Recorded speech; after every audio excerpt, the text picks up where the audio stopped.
Hello, welcome to episode 135 of Radio Gore Press. If you've never been here before, welcome. We are a horror podcast where we talk about one movie every fortnight, give it a bit of a critique, and quite often, more often than not, take the piss. I'm Sarah. Joining me, as always, is my very dependable co-host, Phil.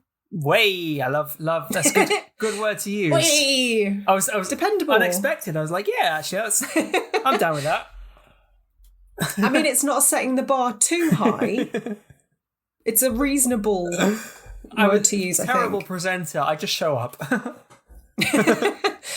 Yeah, but those of you who've been here before, welcome back. Happy to have you. We are covering a film this week. I'm just going to get straight into this. Do it. Because I suspect it might be a long show. So get comfy. I've got a drink. There's no way I could get through this 100% sober. So I have a small Negroni. Very nice. Small one. Small. And I've cracked open a cold can of strawberries and cream cider. And you never drink. I know. So you got me wanting one. Like, you know what? I'm going to give it a go as well. But I feel like that kind of sets the scene for the chat that's about to ensue. Yeah, we are covering 1981's Possession.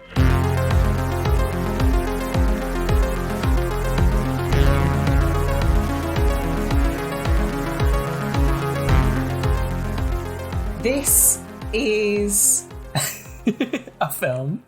Where do you even start with this monster? This is a film that has quite a bit of notoriety. Mm-hmm. It was, and still is, Andrzej Żuławski's only English language film. It was banned in the UK and other countries, if I remember rightly, but it was definitely banned over here for at least 10 years. It was part of the moral panic. Back in Mary Whitehouse and her cronies got their hooks into it, and any video stores that had it were prosecuted, which is absolute madness. It is, isn't it? I mean, it's a strange film. It's a very deeply weird film in many ways. However, in all ways, in every single way. But the fact that people were prosecuted for renting this blows my mind in the world that we now live in. This was a second time watch for me. I decided I would quite like us to cover this after I watched it about 2 years ago. Okay. And I don't know how, because obviously Mark Kermode talks about this film reasonably often. And it's no secret that I tend to credit him with, being correct about almost everything. You've changed that. You've checked now that I've pointed out. Almost. Now that I've pointed out that Scott Pilgrim, he gave Scott Pilgrim 5 out of 5. You have changed your tune. Like I said, nobody's perfect. Or rather, love Scott Pilgrim anyway. Not even Film Daddy. But yeah, I figured that if he sung its praises, that I would probably be on board. And it's not often I watch a film this old, because I mean it's 41 years old, which is mind-blowing. It's nearly as old as me. No, it's older than me. Wait, I'm aging myself. Good Lord, that's not a good start, is it? Yeah, it's 41 years old. And it's just so increasingly rare for people like us who consume a lot of movies to discover much older films and kind of be blown away. And that's what happened to me 2 years ago. And also disturbed me greatly. So I wanted to share that wealth with you. Love it. Thank you for that. I appreciate it. You're welcome. I think before we descend into the chaos, we should try and wrangle... And descend we will. Wrangle some sort of order. So I'm going to try and give a synopsis. But obviously, spoilers ahead. So if you haven't seen it, please go and watch it to get the most out of the episode.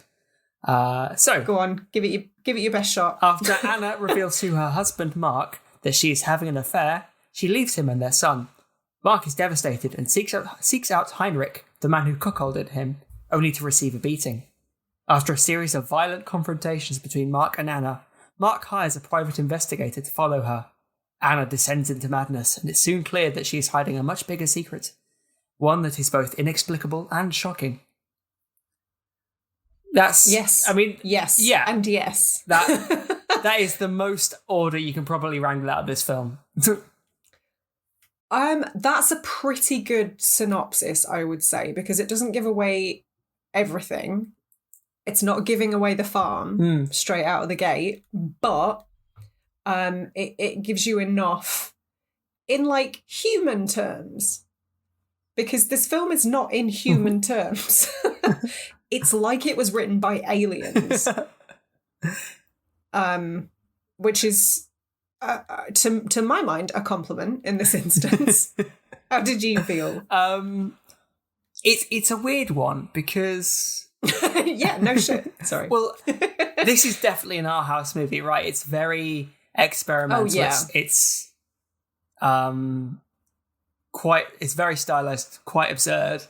However, it is also simultaneously pretty easy to follow. Like, it's not super, not kind of very art house in the sense that it's kind of a series of abstract images edited together. Like, it's not like a Un Chien Andalou, right? It's right. There is a clear narrative, A, B, C, D, E, to the end.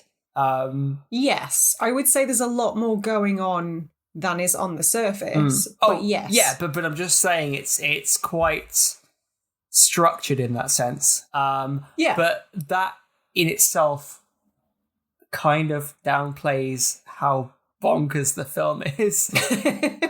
Because that's the weird thing about it. It's simultaneously very easy to understand and also insanely difficult to understand.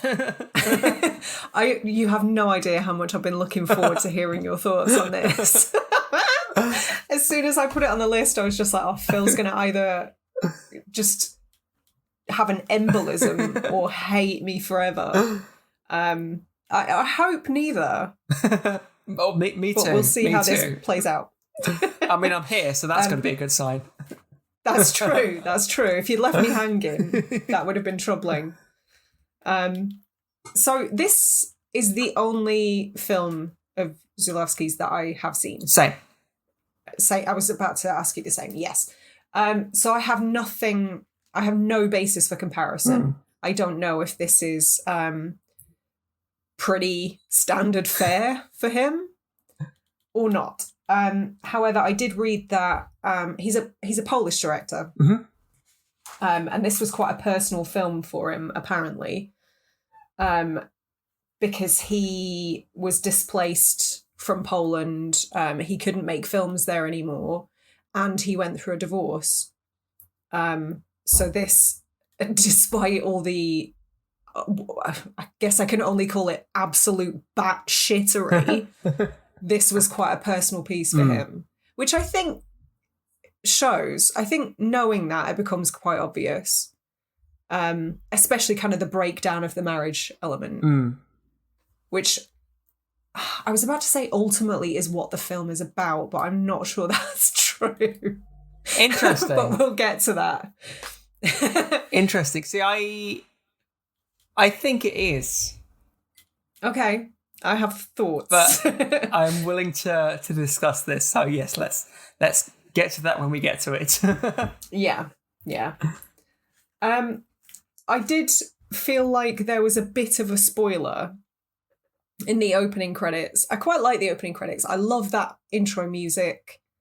I love the score. It's very jarring, very quite unsettling, and very of its time. But then at like a minute in, the creature special effects, the guy who was responsible for the effects was credited, and I'm just like, a minute in. Surely this film kind of works best the less you know about it. Or maybe that's not true. Do you think you should be kind of braced for it a little bit? Oh, I don't think so. Did you have any idea? No. What you were in for? I have been kind of aware of this movie for a long time, but it's quite notoriously difficult to get hold of. I was looking it up Yes. on Reddit, and so many threads of people just saying, where can I watch Possession? Okay. So actually, and in fact, you and I kind of did have a bit of a chat because I was struggling to find it and ended up realizing that Apple had it on Apple TV. So did find a copy in the end. But yeah, it's not on any of the, even to rent on Prime, it's not there. That's crazy that you can't even rent it. I know it's gotten slightly more accessible in recent years because there've been a couple of really nice kind of Blu-ray releases. Because this was very much a blind buy for me. I'd heard about it, I'd heard about the infamy, and I was just like, I have to get my hands on this film at any cost. But yeah, it's wild that you can't even rent it. I wonder if that's a rights issue or if it's still kind of, maybe it's just not popular enough, or it still carries some of the notoriety from when it was banned. But that would surprise me because it's not as if any that would other probably film, make more people want to get hold of it. That too, but like it's not as if any other film from that era has. I mean, Evil Dead, for example, has not only been widely released, it's had 2 sequels and a remake. And a mainstream sitcom style a spin-off TV show. Like, and arguably, I'd say Evil Dead 1 is gnarlier than anything in Possession. Yeah, I would agree with that. I think it's funny because Possession had this reputation of being quite gory, to the point where I was definitely anticipating more. Like, I was just expecting claret everywhere. And actually, it's quite tame, with the exception of a few moments. There is fake blood, obviously. There's some goo, much goo, but that's kind of the beginning and end of it. I think, I suppose it's more to do with how it's used. It's not like kind of superficial wounds. It's not like arms being chopped. It's actually when they go hard with the kind of practical effects, the creature effects, the blood, it's in very memorable scenes. And I think that's probably the association. Yeah. That's why it's so notorious, I think. Yeah, I would agree with that. That coupled with the the sex scene, towards the end, if you can call it. I mean, something was happening. I don't know. Uglies were being bumped. That's all I know. And one of the uglies was considerably uglier. This is very true. Considerably. I think so. Straight out of the gate, we are thrust into what is quite obviously an unharmonious marriage. We learn very quickly that Sam Neill's character, Mark, has been away. The implication is that it's on business.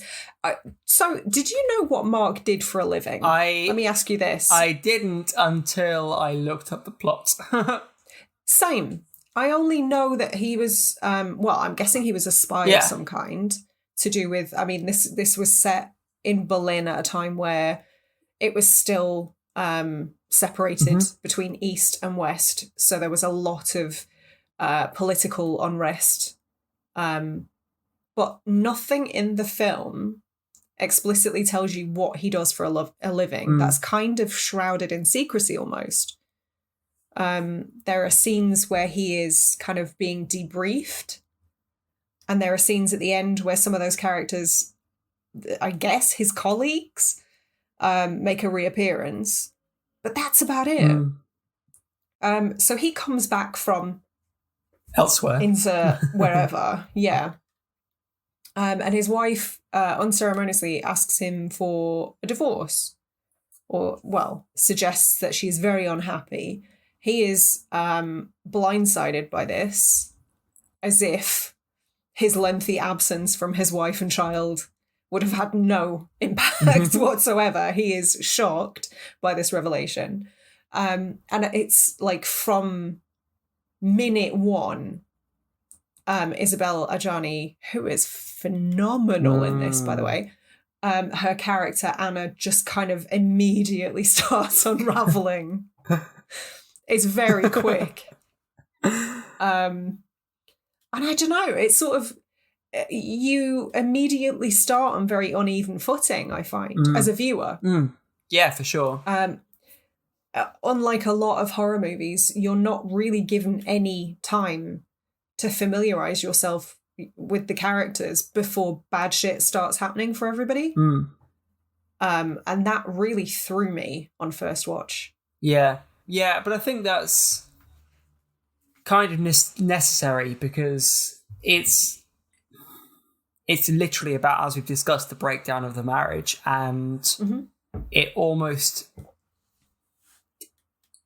that kind of like the impersonal nature of the film and how it literally drops you in it kind of acts as a bit of it's a shock, right? It does tear the rug out from underneath you almost straight away. It's really jarring. And I think that's, it never lets you get your footing throughout the entire movie because of how much it escalates, how much it builds and all sorts. And so I think, boy, does it escalate.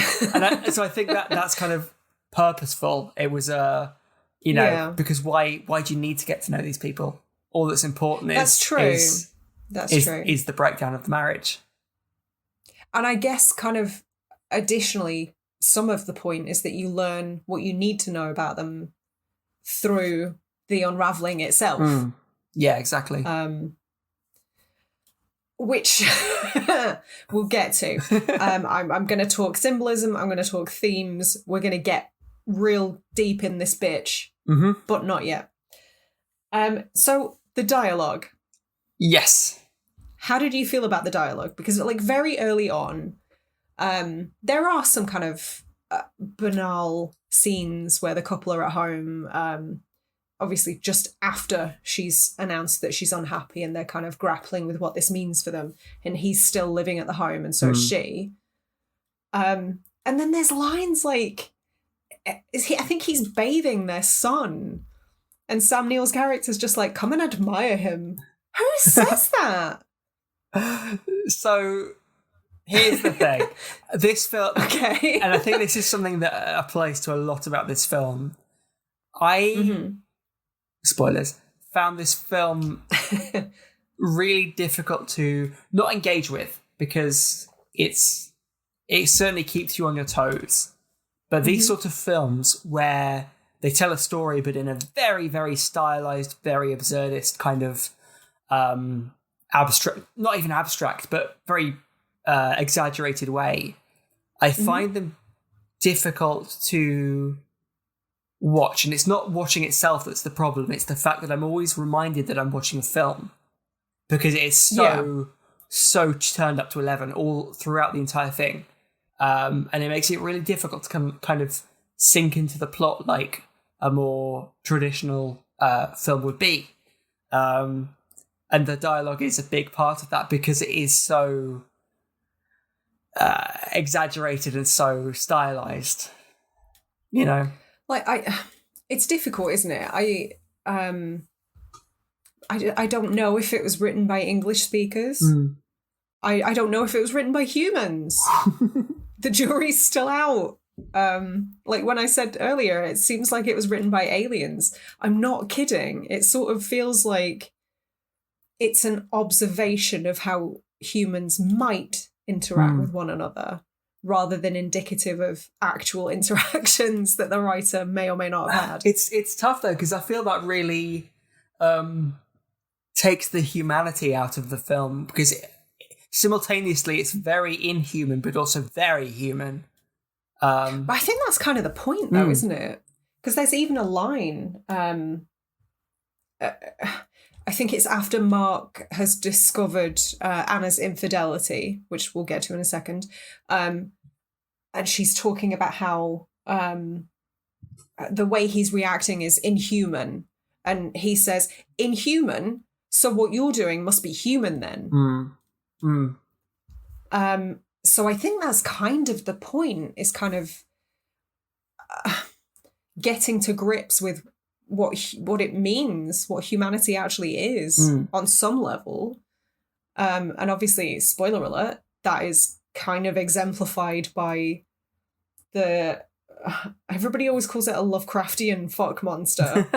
but it's more of like a weird Lovecraftian kind of fuck blob. Yeah, I mean, I think Lovecraftian at the beginning, is probably misselling it.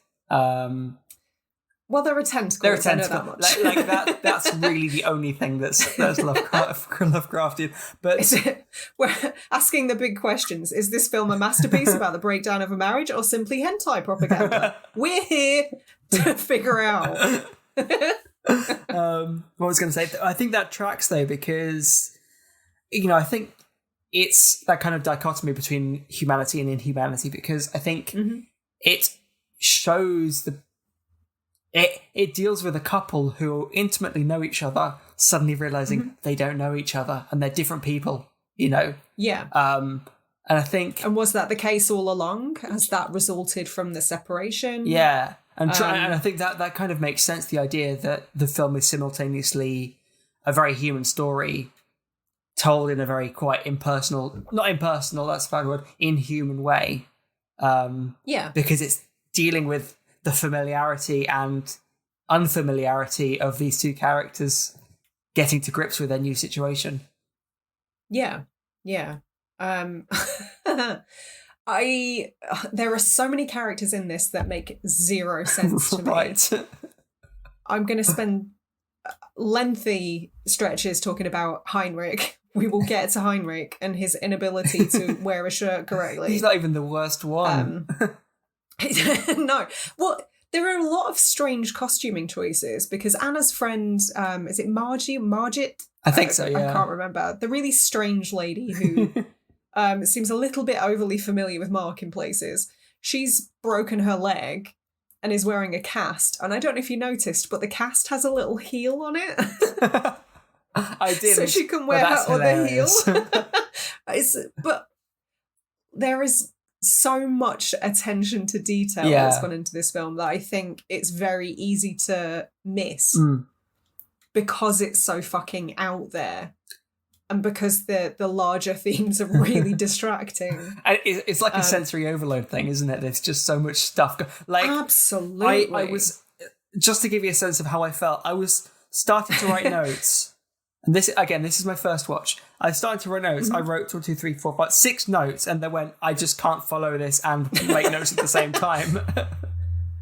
It's like, it's an assault on the senses. It really is. And not, I mean, a lot of films have been described that way.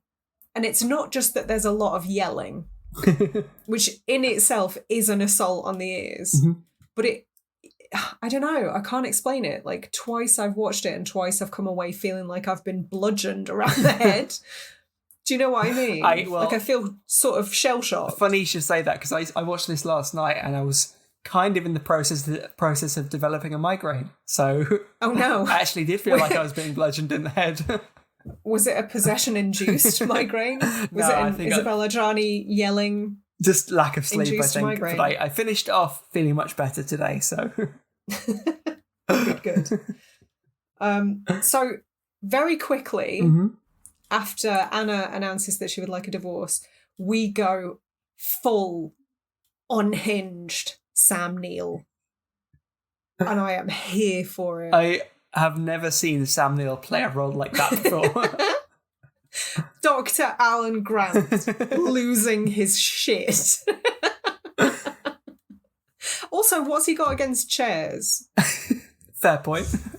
I actually made a note about this. What is Mark's deal with chairs? Because there is a scene where he throws multiple chairs across a restaurant.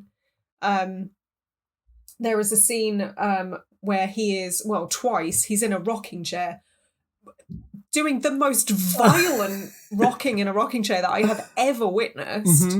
Yep, got that note. And there's another scene where I believe he's at either a doctor. Oh no, it's the private investigator's And office. he's on the kind of wheelie chair. And he's like just a like a 12-year-old, yeah. It's so strange. His relationship to chairs is batshit. Enough that I made a note about it. It's so strange. No, I picked up on that, don't worry.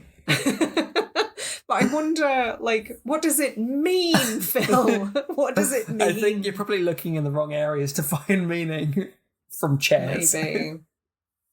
Perhaps. I do very much appreciate a full unhinged Sam Neill moment, though. If you want more of this, I highly recommend In the Mouth of Madness. Okay. Speaking of Lovecraft. Which is another... It's John Carpenter. Another one that's very... yeah, that's a different thing. Yeah, never mind. In the Mouth of Madness. I realised my mistake, don't worry. But it's another one that's incredibly difficult to get hold of for some reason, but it's very good. Also, Event Horizon. Is Mouth of Madness part of a trilogy? Like a... It was kind of... I don't know, because Carpenter sort of did the apocalyptic... Yeah, was it part of that? The Apocalypse trilogy. I know Prince of Darkness was one. What else would have been in it? I should know this. I credit Carpenter as being one of my favourite directors. I'm ashamed. Are you going to school me? It's fine. I'm looking it up now.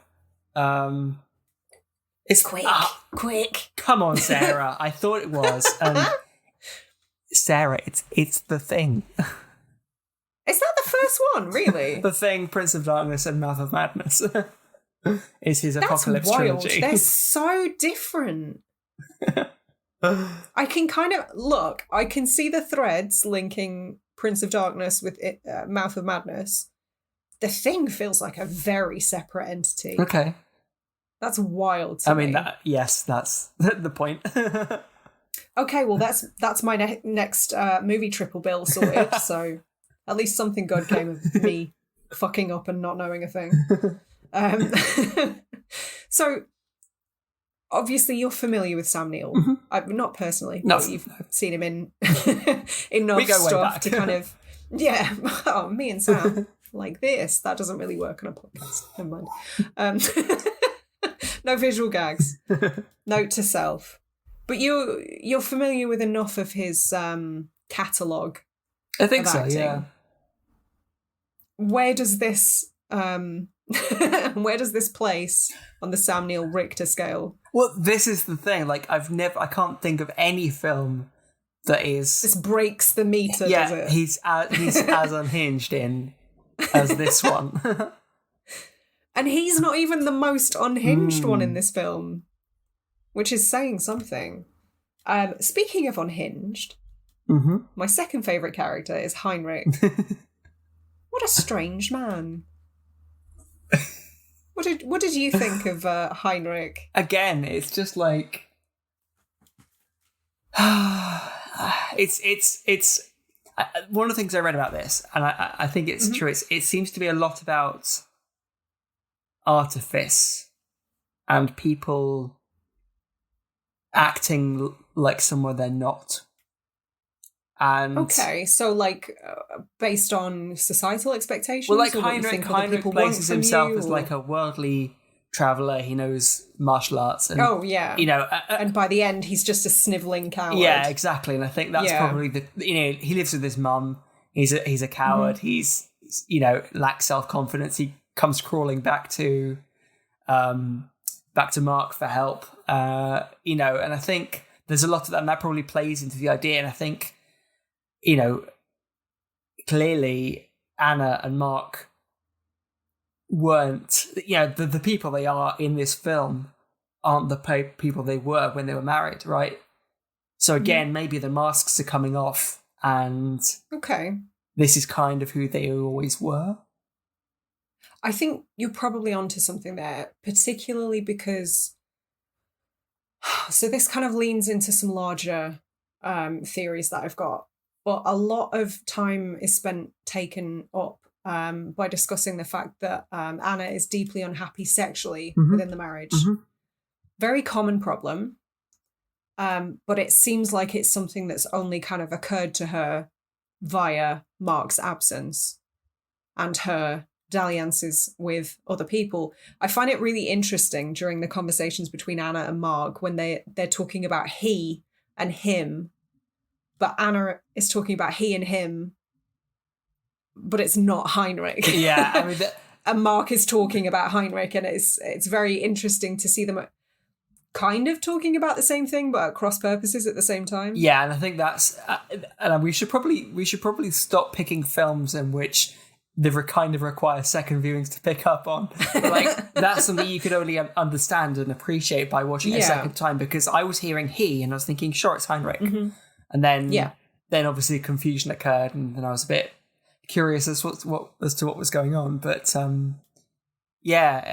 that's interesting. I certainly didn't pick up on it, so it would be interesting to go back and really listen to what's the dialogue and what they're referring to. It's funny. If you go into this completely blind, I think you're right in that it probably almost requires a second viewing to really unpack everything. It's certainly a different watch once you know what to expect.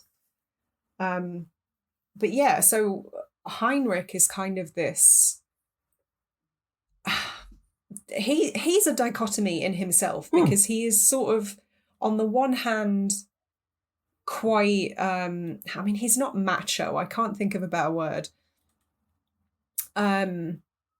He's very openly content with his sexual prowess. Because obviously there is talk about him having satisfied Anna more than Mark could. Mark's a glutton for punishment. He asked, man. He asked. He's got to accept the answer. All like the whole chats about like Heinrich versus Mark that Anna and Mark were having. I was like, why would you put yourself through this? Yeah, why would you ask? Just don't ask. Just walk away, man. Walk away. But at the same time, he's very kind of flamboyant. And what I find really interesting, so I listened to some, not all, because I didn't want it to affect our podcast. Yeah. But I listened to some of the Evolution of Horror podcast where they talked about possession. And it wasn't until I listened to that and then watched it again for a second time. So they called it a dance horror film. Interesting. And that's not something that occurred to me on first watch. But with that in mind, watching it a second time, like if you pair this with, say, the Suspiria remake, that would be a hell of a double bill. Yeah, well, yeah, actually the whole, because, again, same setting, right? Berlin, same kind of time period. But also, some of the scenes are like bordering on interpretive dance. Oh, yeah, when like Heinrich's, kind of... It's so odd. It's so odd. The way he's moving around, rolling around the walls. Yeah. It's like, dude, you're either from a different planet or on something, in which case share it. But it's not normal. It's wild. Yeah. And it wasn't until I heard them call it a dance horror film that it kind of changed, it sparked something in my head. And I'm just like, fuck, yeah. Without movement, this film would be a very different beast. I don't know that I would necessarily call it interpretive dance, but movement is like fundamental to this story. Yeah. And very intrinsic to letting us know who the characters are and watching their subsequent breakdowns as well, particularly Anna. Yeah, I think it kind of goes hand in hand with the setting as well, because I know you mentioned kind of Berlin already. There is the dichotomy there of East and West Berlin, the West being a lot more Western, the East being a lot more Soviet. But also purely by the fact that Berlin has kind of become renowned, and is renowned for being a very sexual place. Like there's a strong kind of culture of sex in Berlin. And so it stands to reason that a lot of the characters would embrace sexuality more. Whether through their dress or their kind of their openness to physical touch, whether giving or receiving. There's almost a lot of kind of intimacy between Mark and Heinrich themselves. It's funny you should say that, because I made a note. And I wasn't sure if it was sort of signifying how lonely everybody is and how deeply they are seeking a connection with somebody, anybody. Because there are so many scenes where characters hold hands or caress one another. And it's almost never in a sexual context. But you're right. There is a bizarre intimacy there between characters that you wouldn't expect to see that between. And it kind of lends to this air of bizarreness. It's curious, isn't it? 'Cause, sorry. Oh, well, no, I was just going to say, like, do you think it's indicative of the loneliness? Because it's a very lonely film. Everybody's so lonely and distant. And for saying it's in Berlin, the capital city of Germany, there aren't many people around. It's a very all the shots are very quiet, very empty of actual people. It seems like a deserted city almost. Yeah, it seems like a ghost town. I think the only scenes I can recall there being a lot of people were when they dropped the son off at school. Yeah. It's just other children. Even in the restaurant, it was basically empty. All of the streets, whenever Anna's walking around, the subway, the train, completely empty. Apart from the guy who just steals a banana. That is true. How random. No idea what that meant. I guess, I don't know, showing how distracted she was. No idea. This is the sort of film that I don't think about each individual moment too much, and then I try and piece together things at the end. Just quickly though, I think it's interesting because I think as well, I wonder if the actual culture, the German culture, plays a big part in the way they act as well, and maybe even Polish as well, because as Brits we are very repressed. We are very kind of like speak for yourself. But we keep ourselves to ourselves. We're not a particularly touchy-feely culture. I'm quite tactile. Oh yeah, no. I'm saying the culture as a whole.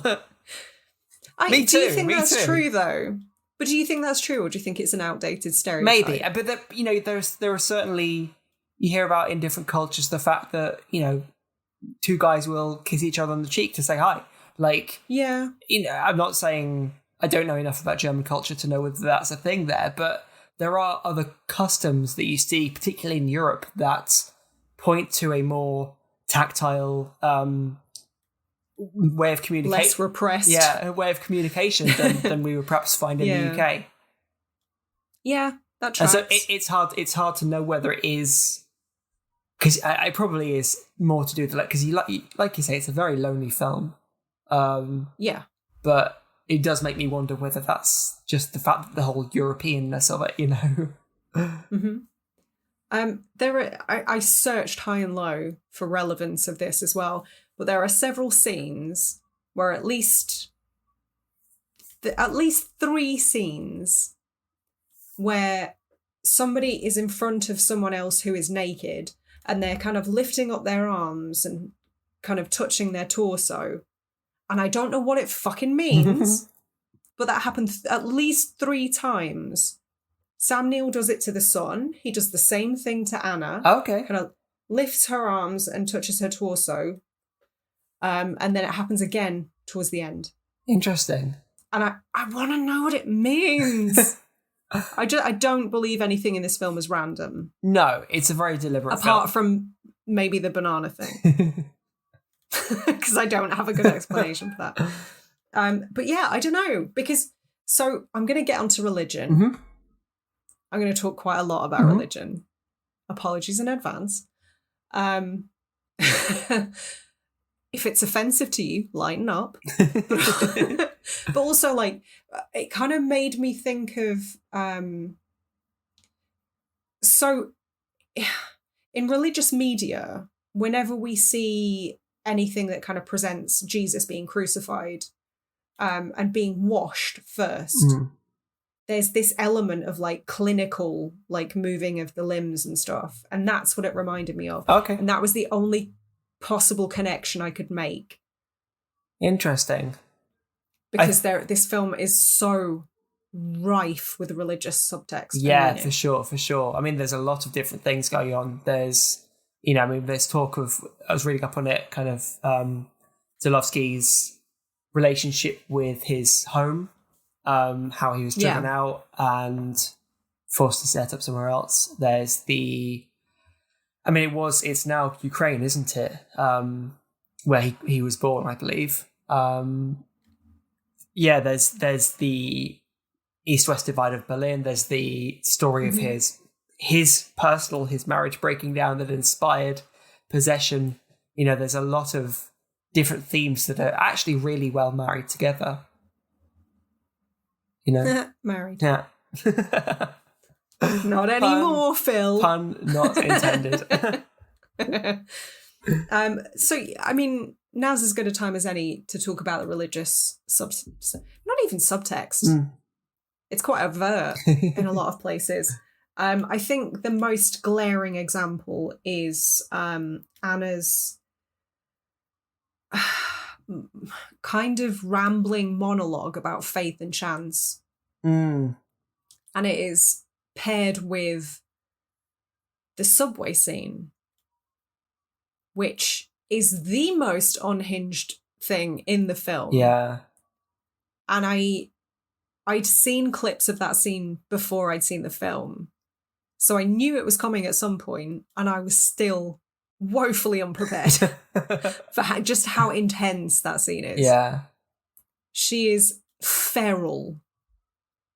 That's the only word I can think of. She is absolutely feral and magnetic. Like, the scene kind of dares you to take your eyes off it.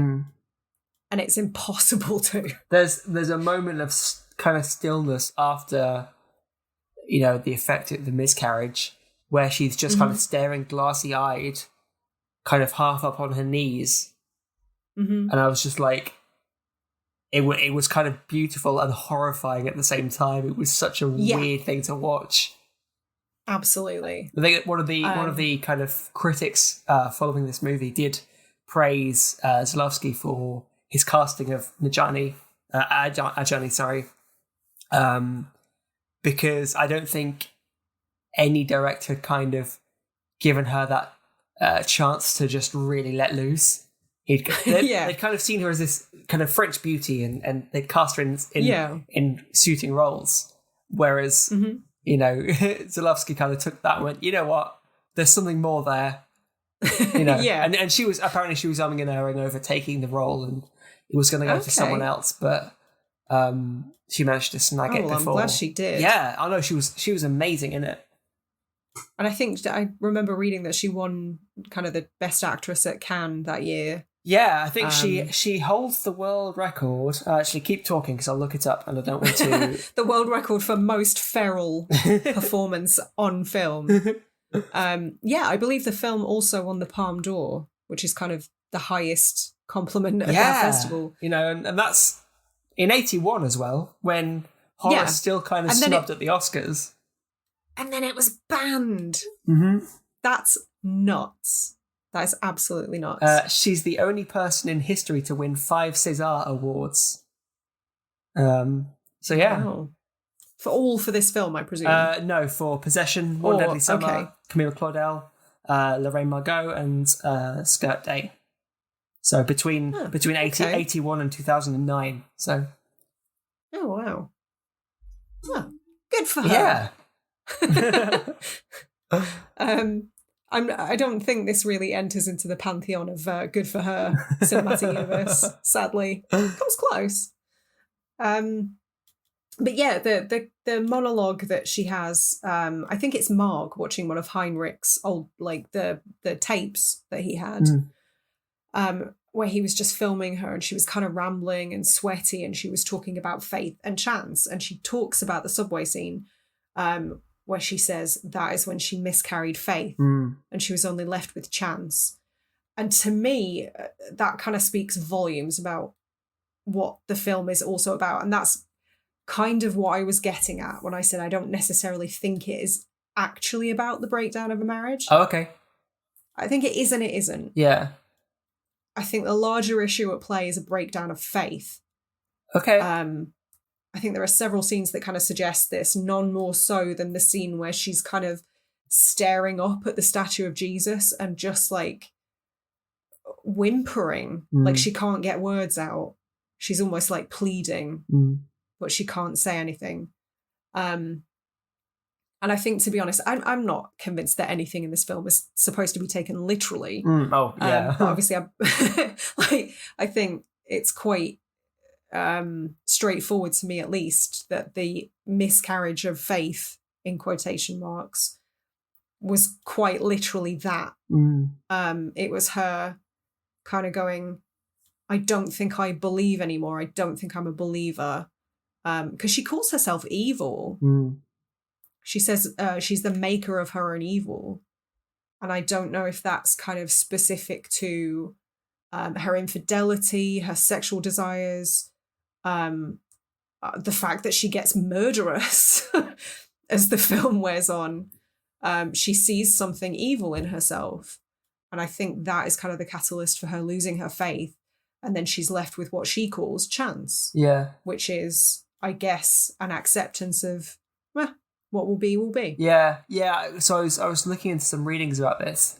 Okay. And it is, that was the kind of idea. There was the faith and the chance, and it was effectively, it's not quite as simple as good and bad, but it is order and chaos. Yeah.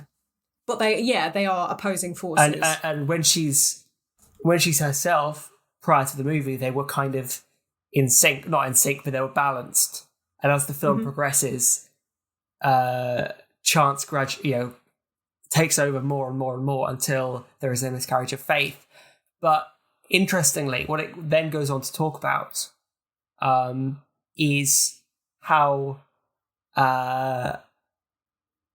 Helen becomes as kind of her doppelganger. But we haven't even talked about her doppelganger. Yeah.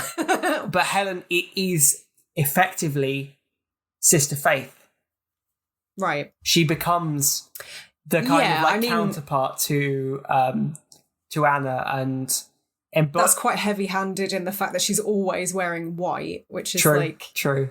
The signifier of innocence and purity, But that's interesting because then, skipping way ahead and spoilers, but I think it's a bit too far of that. Mark has his own doppelganger, which is I think that they kind of become, the doppelgangers are but they're like idealized versions, right? So kind of Mark wants this kind of, I don't think she was she was described in this write-up as submissive. I'm not sure if that's oh no, she was downright sassy in places. But she was a lot sunnier than Anna. Helen's she was more kind of like more of a traditional housewife, I suppose. And optimistic and generally has a smile. Exactly. Whereas Mark's doppelganger, which you find out is the kind of evolution of the tentacle creature, is this kind of very animalistic sexual creature. That's also dead inside. Yes, there's that too. Like emotionless and robotic, I found. Towards the end, anyway. But I think that's why I perhaps didn't jump too much on the whole faith angle, because again, it's still Mark and Anna's story. It's not about her loss of faith. That plays a part in it, but they both do end up with doppelgangers that exhibit the idealized version of each other, which ties into the whole theme of the marriage breaking down. Yeah. Oh, I don't think the two halves of this film could exist independently. That's not what I'm saying. But I think, so this isn't something that occurred to me on first viewing. So maybe this is something that I honed in on more on second viewing, because I barely touched on any of the religious stuff. There was so much, like we said, it's kind of like an assault on the senses. There was so much other stuff to take in. I barely registered that on first viewing. It was only watching it for the podcast where I really started to hone in on the religious stuff and see how important that was to the story. But you're right, like the two halves could not exist without each other. I'm not saying it just seemed to be more about the marriage breaking down than it is about faith. That was kind of what I was arguing. That's fair. Because I don't know if I agree with that. Sorry? Carry on. I don't know if I agree with that. Oh, well, I think, I don't know, man. I think the loss of faith and I think that's really important, because that's kind of what sets the whole thing in motion, is Anna seeing herself as evil, losing her faith, realizing she is this different person with baser desires that Mark isn't fulfilling. And so she strays, which is seen as like, you know, one of the ultimate sins as far as the church is concerned. Yeah, but the thing is that to me it still seems to remain the story about both of them rather than specifically Anna, which is why I'd lean towards the argument that it's like the loss of faith is the catalyst. I just feel we can agree to disagree. That's fine. Justify myself. You don't have to justify shit. That's your opinion. I do if you want to make this episode last. That's true. We don't want to argue for the last half an hour. So, talking about how Helen is always wearing white. I don't know a huge amount about colour theory, but I did do a bit of research because in every scene, Anna is seen wearing blue. And almost all of their apartment, or the one that she shared with Mark, is blue. And to me, I've always sort of seen blue as kind of a neutral colour, like quite serene. Oh, okay. I know it's a cold colour, but I did a bit of digging, and apparently like the general understanding is that it actually more often means separation and despair and loneliness. Yeah, see that I that would be what I'd lean towards. Feeling blue, right? Yeah. You feel blue when you're feeling sad. Yeah. And I think that apartment has become a place of sadness. Yeah, for both of them. Exactly. So interesting. And the kid, in fact. Yeah. That was speaking of which, sorry, that was a legitimate thing that happened to Zulowski. He got home and found his partner, his ex-wife, had basically abandoned their kid for a couple of hours, and he came home and found the kid just eating jam out of a jar or something like that. Like that was an actual thing that happened to him. So yeah, holy shit. I do love how I do love how there was one scene though where they complained about Bob being left unattended, and then they get into an argument half an hour later, and then just both storm out and leave Bob in the apartment. Yeah, and ignore him. Yeah. Sorry. Kid? Oh yeah, we've got a kid. Oh, yeah. Sorry, you're about to say. Yeah, that's well, I was just going to add to that. Like, it's another sort of reason why Helen kind of is his idealized version of a partner, because she's very nurturing, whereas Anna actually becomes really neglectful and, dare I say it, a very bad mother. Yeah, for sure. Yeah, so in addition to the blue, the apartment where the creature lives, where Anna has kind of run away to, is predominantly yellow, which obviously signifies like hope and is quite an upbeat colour. So that's sort of her source of optimism, I suppose. Interesting though, because really sad. But then the apartment she runs away to is it's really shabby, run down and dingy, and actually it kind of takes on a different aspect, I think, because of how like the yellow, the hope's literally rotting away. The yellow becomes disgusting, because it's so grimy. Yeah, that apartment is minging. It wasn't it? But it has to be said. Yeah, like even creature aside. Like, take away all of the goo and that apartment would not get very far on Zillow. That's all I'm saying. Fair point. I tried to figure out how I would describe this. Okay. To people who hadn't seen it. Yeah. And all I could think of were like buzzwords, because it's about so much, isn't it? Yeah. But at the same time, is it? Because it's kind of a meditation on love, guilt, because a lot of people posit that that the creature and the apartment are manifestations of Anna's shame. Yeah. I don't know how much I put into that theory, personally speaking. I think the way we've discussed it already kind of covers that and sits a bit better with me. Yeah. Yeah. Because obviously the creature does become this doppelganger of Mark, which is her idealized version of her partner. It just took a while to form. But I don't know. I guess the two theories do kind of work together in a way. Yeah, it's interesting. This sort of film, because it is, if it was more grounded, I would seek to try and understand almost everything about it, to try and make sense of it all. But I'm kind of, because it is very stylized and surreal, I'm kind of happy just saying, I don't care specifically where this creature came from. I don't care why the guy took the banana from, it doesn't matter. It's about the feeling. Maybe he was just lacking in potassium. Maybe. But it's about the feeling of it, right? It's about how it makes you feel. And, like a lot of good art, it's about, signifying emotion and it kind of doesn't matter what happens in reality. It's about how it makes you feel. So I'm happy just like disregarding all these like quite surreal moments because they're evocative, right? That's fair. It's definitely something that I would describe as a visceral experience. For sure. Yeah. And it's interesting because it's not visceral in the way I perhaps usually say, because that you would associate with horror. Yeah. Like you think visceral, you think bloody effectively, or like very, very uncomfortable to watch. And I think this is quite compelling in a really horrific way. Oh, absolutely. Yeah, it is definitely both horrific and compelling.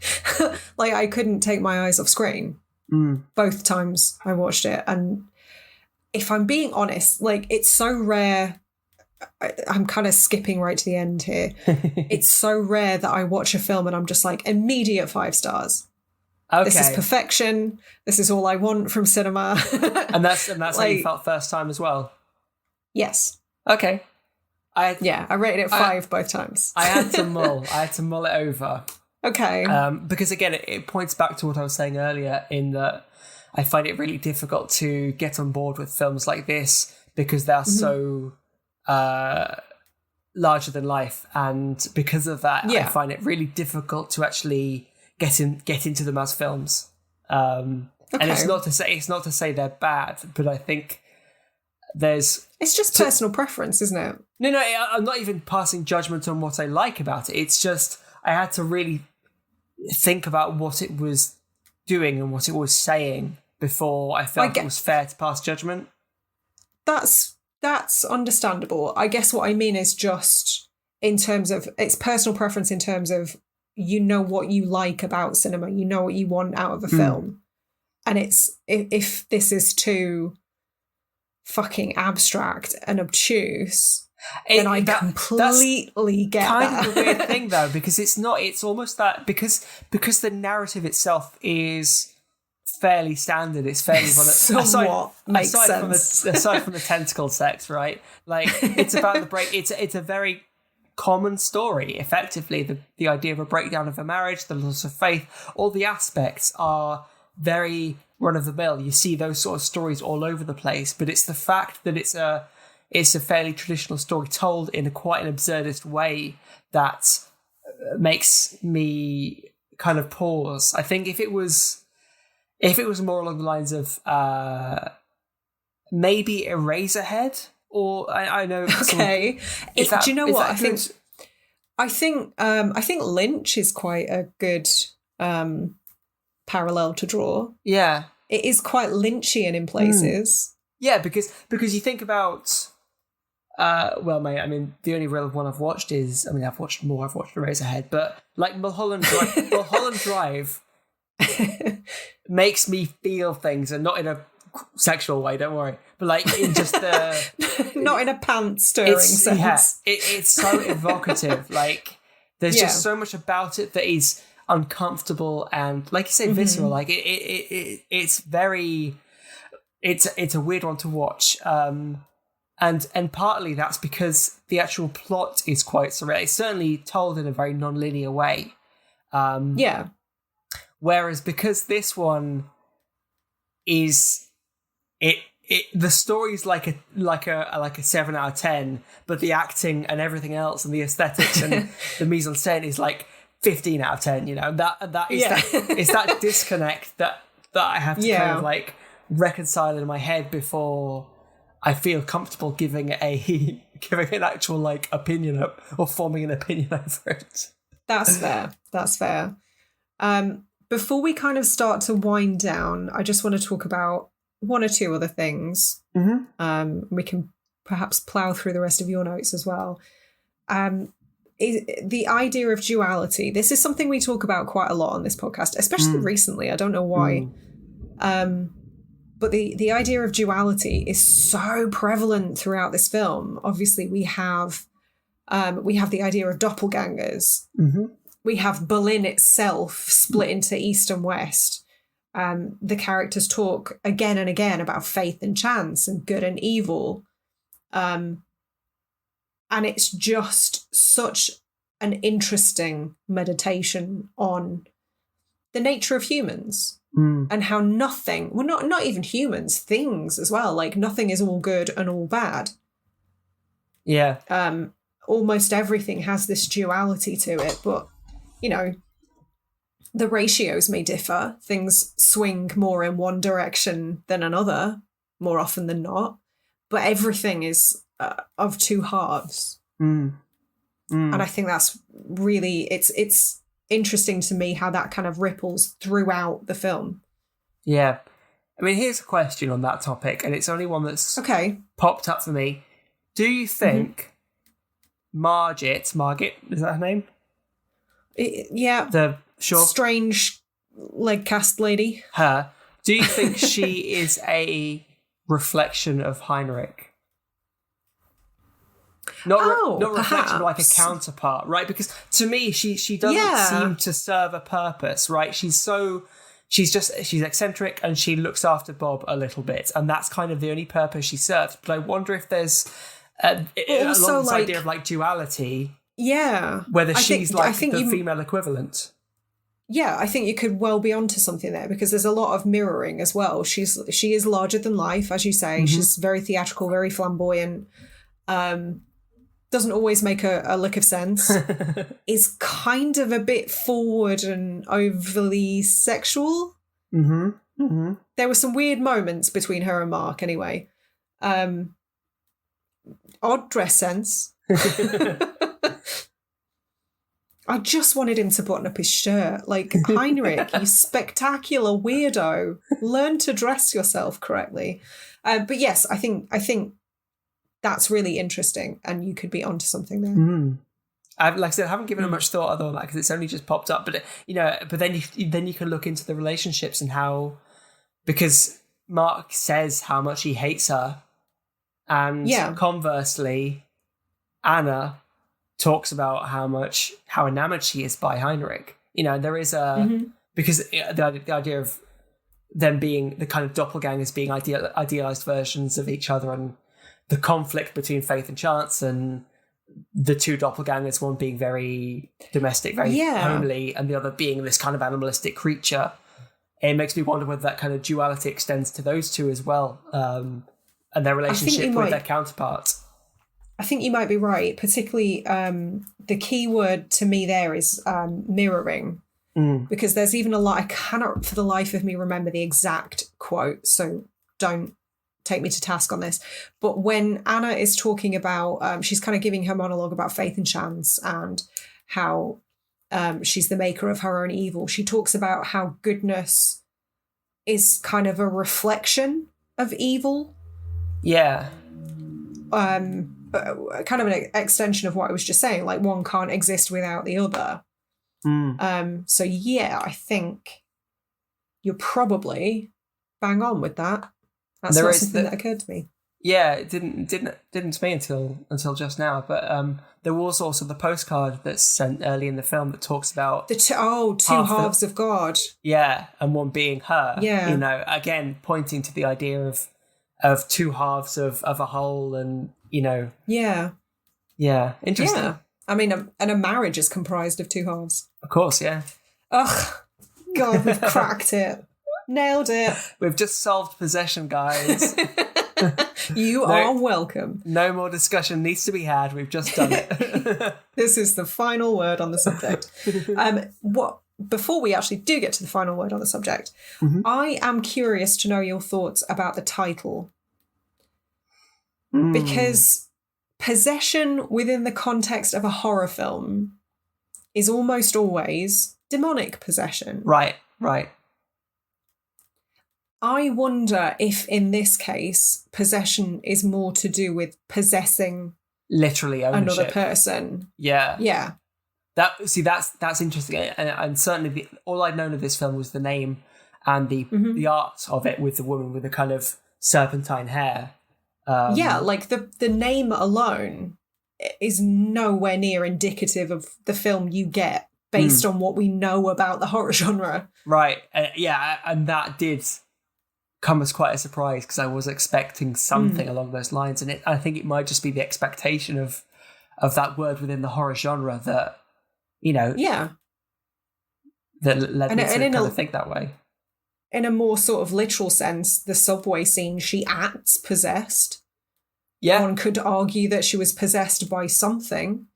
And obviously possession tends to be to do with like demons and devils and all the talk of God and Jesus. That would also make sense. But I don't know. I'm leaning more towards like ownership. I think so. I think as you said. Because they kind of both end up with their own version of Mark and Anna, right? Like, there is that kind of like perfect until they don't. Perfect version of each other until they don't, So that wouldn't surprise me. Interesting. So the ending. Yes, the ending. Mark goes from like an 11 to a 21. So just when you think he can't get more unhinged, he just starts shooting people and he rides a motorcycle now. Who is this man of mystery? I love that taxi driver who's just like up for it. You know what? Sure, I'll drive into the police car. Fine, whatever you say. Yeah, whatever you want, man. Best Uber driver ever. 5 stars. And then obviously it culminates in this quite spectacular scene of death and violence and blood. And both Anna and Mark end up everything. Ex-lovers and ex-living. Ex-livers as well. Yeah, ex-lovers and ex-livers. Why isn't that damn it, it was right there. Spoilers. But yeah, how do you read the ending? Because obviously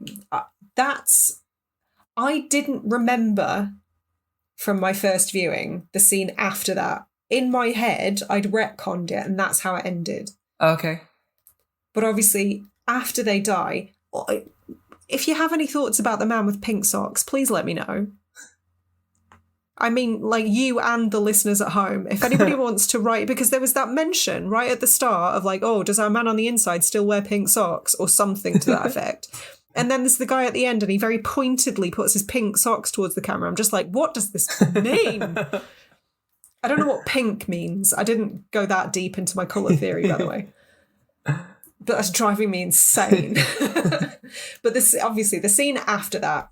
And it is, you think you've witnessed all the destruction in quite a literal sense. And then we see Helen and the Mark clone kind of approaching the door, and Helen's looking after Bob, the son. And then all of a sudden, you see Mark being like creepy AF at the frosted door, trying to get in. Bob kind of yelling, like doing the Babadook, don't let it in. And then runs and drowns himself in the bath. And then all we're left with are kind of the sounds of war. What? Yeah.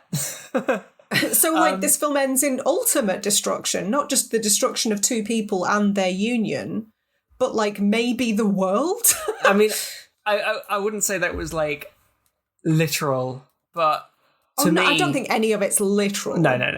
But it's it's about the destruction of humanity, right? Because Mark is effectively going to win, right? If he gets in, okay, I would imagine a scenario where Mark overpowers Helen. Bob's already drowned himself, and so all that's left is this creature of chaos. Yeah, they do. Yeah, chaos. That would make sense. And then it's, with the backdrop of Berlin, the associations with World War II, particularly with East and West Germany, the talk of Zalewski, his fleeing from Poland, like the kind of story of conflict and the kind of war between the kind of constant war or state of war that's going on, particularly in Germany, when the kind of fall of the Berlin Wall in '88 or whatever, that kind of that echoes of that was echoes from 40 years ago, and yet the kind of impact of World War II still was felt, and so the idea of like chaos taking over and all humanity being lost, of course, that's going to be symbolized by actual warfare and large scale deaths. So it's interesting to me that you've chosen the word chaos as well, because I did read a really, really interesting breakdown of this film. I will try to find it again and credit it in the notes, because it was a really interesting read. But it talked more about, once again, Anna's talk of faith and chance and her loss of faith, and her acknowledgement of the fact that evil is a reflection of goodness, or goodness is a reflection of evil, and therefore God must also have this duality. God must also not be all order, but be at least part chaos. And if God is chaos, then everything's fucked. And I am paraphrasing this horribly. This was a poetically written piece and I've just mangled it. But the essence is the same. And that's when she kind of realizes, like, what's the fucking point? Yeah. If God is chaos, everything is chaos. Therefore, all she's left with is chance, because nothing is predetermined. There is no higher power. It's a very anti-religion film in that respect. Yeah, quite, I think, but that, just nihilistic and as a whole as well. Anti-sanctity of marriage as well. Yeah, because he's obviously going through the kind of, he's processing his grief over the loss of his marriage. It's quite a hard thing to be dealing with. And obviously, when he penned it, he can't have been feeling particularly good about it because it ended the way he did. What makes you say that? Well, I'll tell you what, at that point, I'll just play our entire podcast again. No, good Lord. I don't know if I could do this again. So, I mean, that basically brings us up to speed. That is as much as I can bring myself to say on the matter. So do you have anything, do you want to wrap us up? Is there anything that you haven't got to talk about yet? Not particularly. I'm dying to know how you did score it. You haven't told me. I know. I'm not sure I've thought just yet. I think you're still pondering. Yeah. I did enjoy the worst private investigator ever, who wasn't at all subtle with how he tailed people. There was this, right, so there was a scene, and there's a very brief YouTube video that I found that kind of details the fact that when that guy is running like full pelt after Anna, doesn't give a fuck about being seen, he kind of rounds the corner right where the Berlin Wall is, and he kicks something. Yeah. And if you slow it down, it's a head. Really? Yeah, it looks like a human head. And I have no idea the significance of that, but I thought it was worth mentioning. So you're still scoring this, are you? Yeah. You don't have to have an answer. I think it kind of defies scoring because... That's fair. That's the first time we've had this on the podcast. Yeah. My score is no score. You can't make me. It's just such a... I'm just so conflicted by the actual enjoyment of it versus the kind of... I mean, this conversation has been great and it's really helped bring the film into light and reading up on it as well. But there's a lot going on. yeah, and it's been great, and I've really enjoyed it, and it's given me appreciation for the film. But at the same time, brought clarity. I'm not sure I would rush back and watch. It's not like I'm desperate to go see it again. I think I'd rate it highly because it's very well made. It was very well made. It's very effective, very evocative, and fucking unsettling. Yeah, and like we've said, generated a lot of conversation. But that being said, I think that kind of not does a disservice, but it doesn't kind of acknowledge how tough I found it was to watch. You know, yeah, that's understandable. And not in like a Cannibal Holocaust sort of way. It just keeps you. It's a different kind of difficult. Yeah, exactly. Yeah, I get it. So I'm going to chicken out and sit on the fence. That's fine. That's fine. You can be a dirty fence sitter all you want.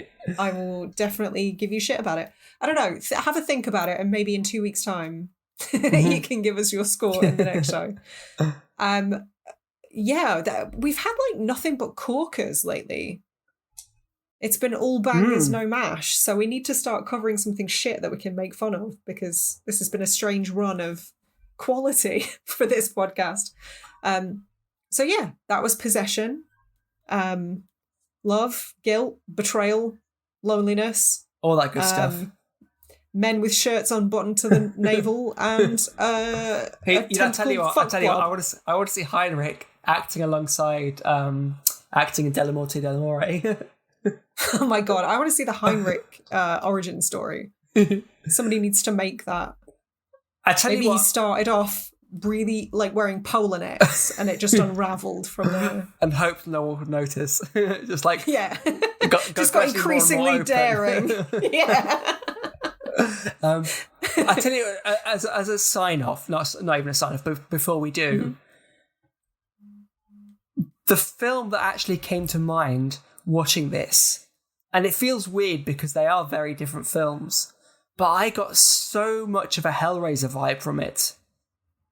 Okay, interesting. In that there's the infidelity angle, the idea that the woman is kind of secreting away, the sexual aggressor, with but with and having dalliances with inhuman creature and killing for them. Like the idea of kind of taboo sex, I suppose. Like deviance, we love it. It's weird because they are very different films, but that's just what came to mind, and it's interesting. There are some parallels, yeah. Interesting. Well, as I said, all bangers, no mash. And that will not change in the immediate future because we have an absolute corker for you in the next fortnight. I'm very excited. It's a recent film. It's last year. Always down for rewatching that one.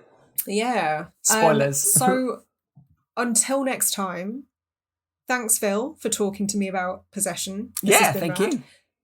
Thank you, everybody, for listening. Thanks especially to our Patrons. Patrons? To Patreon.com. Yeah. The good people of the Gore fam, without whom this wouldn't be possible. If you fancy joining them, which we would suggest because they're a rad bunch. Yeah. You can head on over to the link that is in the notes. Our social media is also linked there. So our Twitter is more active now. Now that I've taken over and I'm a gobshite. Yeah, that's not my fault. That's definitely my fault. So yeah, come and talk to us on all the things, and especially talk to us about Possession, because I want to hear about the banana. What does anybody think about the banana? Please tell me. Until next time, stay spooky and get that potassium. Bye-bye.